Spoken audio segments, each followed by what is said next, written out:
ওকে, আমরা আমাদের fire safety system for high rise building কোর্সে আজকে ডিটেকশন এবং নোটিফিকেশনের পার্টটা নিয়ে আলোচনা করব। তো এখানে আজকে আমরা যে টপিকগুলো নিয়ে আলোচনা করবো সেগুলো হচ্ছে আমাদের বোর্ডে উল্লেখ করা আছে। আমরা তাহলে একটু আগে ইনিশিয়ালি আলোচনা করি যে আজকে আমরা মূলত কোন কোন টপিকগুলো নিয়ে আলোচনা করব। তো ফায়ার অ্যালার্ম সিস্টেমটাকে মূলত হচ্ছে আমরা দুইটা ভাগে ভাগ করে থাকি, ডিটেকশন অ্যান্ড নোটিফিকেশন সিস্টেম। এখানে মূলত আমরা যে কোড স্ট্যান্ডার্ডগুলো ফলো করবো, NEPS 72, Bangladesh national building code 2020 এবং RSC ফায়ার সেফটি গাইডলাইন। এখানে আমাদের আজকে আলোচনার মধ্যে থাকবে ফায়ার অ্যালার্ম কন্ট্রোল প্যানেল কি, বিশেষ করে অ্যাড্রেসেবল এবং কনভেনশনাল প্যানেল সম্পর্কে আমরা জানবো। তারপর ডিটেকশন সিস্টেম এখানে আমাদের দুই ভাগে বিভক্ত, একটা হচ্ছে স্পট টাইপ ডিটেক্টর আর একটা হচ্ছে লিনিয়ার টাইপ ডিটেক্টর। এখানে মূলত আমরা স্পট টাইপের স্মোক হিট মাল্টি সম্পর্কে ডিটেলস জানবো এবং লিনিয়ার টাইপ যে ডিটেক্টরগুলো আছে, বিম ডিটেক্টর, লিনিয়ার হিট ডিটেক্টর, এগুলো সম্পর্কে আমরা ইনিশিয়ালি একটু ধারণা নিব।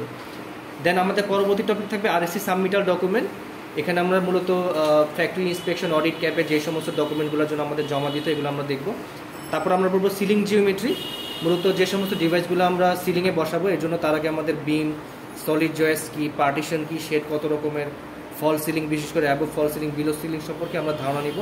তারপর থাকবে হচ্ছে এই যে স্মোক হিট মাল্টি মানে স্পট টাইপ যে ডিটেক্টরগুলো, এগুলো সাধারণত স্পেসিং, কভারেজ, এরিয়া, মাউন্টিং কী থাকবে। তারপর মডিউলের সাধারণত আমরা input module, output module, isolated module সম্পর্কে জানবো। তারপর ফায়ার অ্যালার্ম বক্সে মূলত হচ্ছে আমরা দুই ভাগে বলতে পারি, একটা হচ্ছে কল পয়েন্ট, একটা হলো পুল স্টেশন, এই দুইটা সম্পর্কে আমরা আলোচনা করব।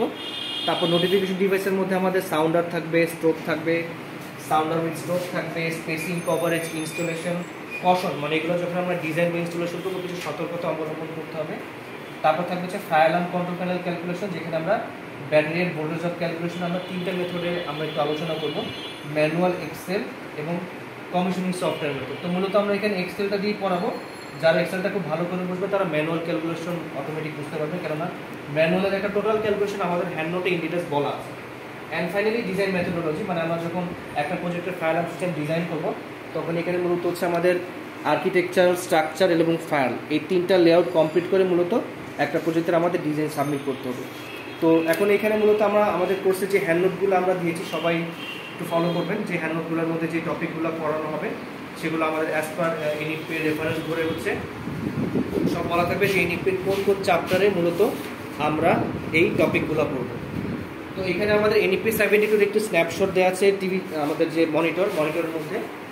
এখানে মূলত হচ্ছে আমাদের যেমন অ্যাজ পার NEP 72 এখানে আমরা হিট ডিটেক্টর কোথায় বসাবো, তারপর হচ্ছে আমাদের যে শেডগুলো থাকবে শেডের ক্ষেত্রে আমরা ডিটেক্টর কোথায় স্পেসিং করব, তারপর কোথাও যদি ঘন ঘন সলিড জয়েস থাকে সেটার জন্য আমাদের রিকোয়ারমেন্ট থাকবে, এবং যেগুলো হচ্ছে আমাদের সিঙ্গেল বা সিঙ্গেল স্কোপের শেড থাকে সেখানের জন্য ডিভাইসের আমাদের আলাদা স্পেসিং ইনস্টলেশন কী হবে এগুলো আমরা জানবো। তো তাহলে আমরা শুরু করি আমাদের আজকের ক্লাসের টপিক।